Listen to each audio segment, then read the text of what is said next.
Karen stormed into the neighborhood meeting, slamming her heels on the floor and waving a stack of papers. No children playing outside. No bikes, no running. Anyone letting kids make noise will face fines or eviction. The room froze, parents clutching their kids, whispering nervously, while Karen's eyes scanned for anyone brave enough to challenge her. Across the room, Lisa, a single mom holding her toddler, whispered to the man beside her, "This is insane, who does she think she is?" That man, a retired military vet named Jason, leaned back calmly, scanning the room, his eyes sharp and calculating. "Let's see how far she goes." Karen pointed directly at a group of kids playing near the sandbox, her voice rising. "You think rules don't apply to them? Think again." One small boy froze, bike in hand, while whispers of protest began among neighbors, hidden glances exchanged. Little did Karen know, every movement she made, every shout, was being recorded secretly by Jason's quick thinking, a camera hidden in plain sight, already capturing her hypocrisy. And in that moment, a seed of resistance began to grow, as the underdogs quietly prepared to fight back against the woman who thought she could control everyone's lives. That evening, after Karen stormed out of the meeting, Jason quietly spoke with Lisa and a few other parents, whispering, "We can't let her get away with this, but we have to be smart." They began setting up small hidden cameras around the playground, the streets, and near the sandbox, making sure every inch where kids played was recorded without being obvious. Meanwhile, Karen strutted past, inspecting yards and muttering about perfect order, completely unaware that her own actions, letting her nephew ride his bike noisily and her dog running loose, were already being caught on camera. One neighbor peeked from behind the curtains, whispering to another, "She's breaking her own rules, she'll never see it coming." Tension built as the families realized that the moment Karen overstepped, they could turn the tables, but they had to wait for the perfect moment, a moment that would expose her hypocrisy to everyone in the neighborhood and the HOA board. The first seeds of rebellion were sown, and Jason's calm, steady gaze hinted that this fight would be legal, clever, and unforgettable. The next morning, Karen posted new notices on every door, warning of fines and possible eviction for anyone letting their children play outside.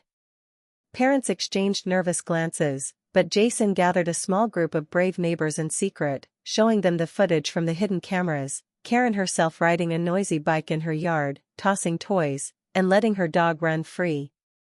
Gasps filled the small circle as Lisa whispered, "She can't even follow her own rules, this changes everything." That afternoon, Karen strutted down the street, clipboard in hand, yelling at any child she saw near the sidewalk, oblivious to the cameras recording her every move. Midday, a young boy rode past her shouting, "See, Mom? She's breaking her own rules." A wave of suppressed laughter and whispers spread among the neighbors, as they realized their quiet resistance could finally expose her. The first major twist hit, the woman everyone feared was now the one in danger of being publicly humiliated, and the underdogs were quietly gathering the power to take back their neighborhood. By late afternoon, Karen, growing more aggressive, tried to call the HOA board to report the chaotic children, but Jason had already emailed them the compiled footage, showing every rule she herself had broken.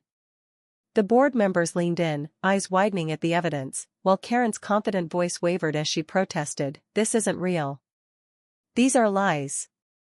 Neighbors peeked from behind curtains and fences, watching the confrontation unfold, whispering, "She finally crossed the line."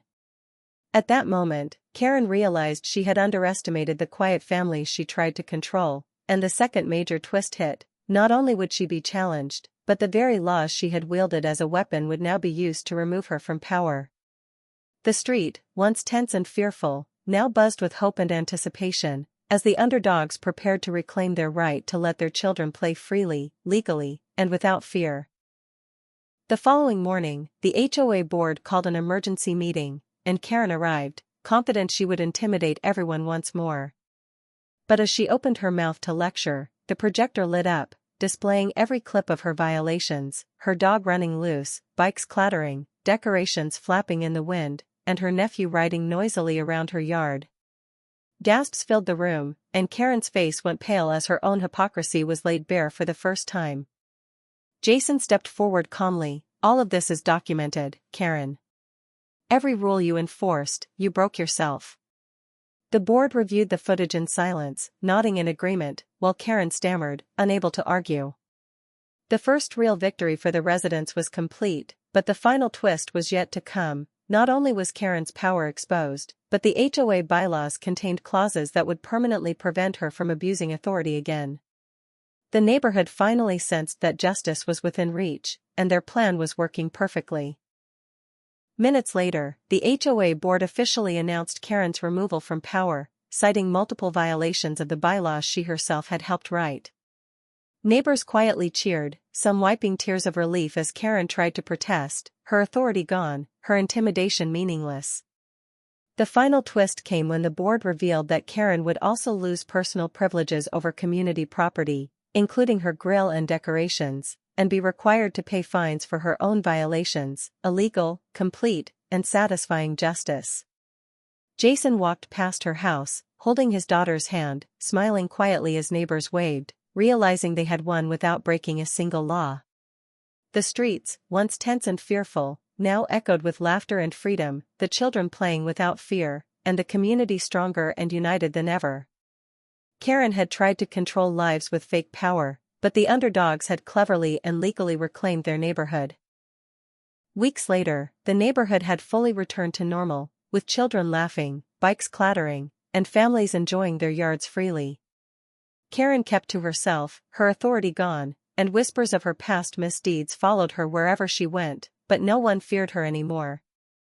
One afternoon, Jason and Lisa organized a small block party, inviting neighbors to celebrate their victory and the return of normalcy, every moment captured by cameras as a permanent safeguard against future abuse.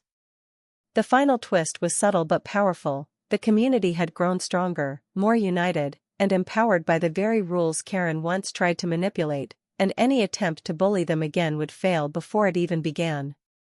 As Jason lifted his daughter onto his shoulders, he whispered, "We didn't just win, we built a neighborhood that can never be bullied again," and for the first time, everyone truly felt safe, free, and victorious.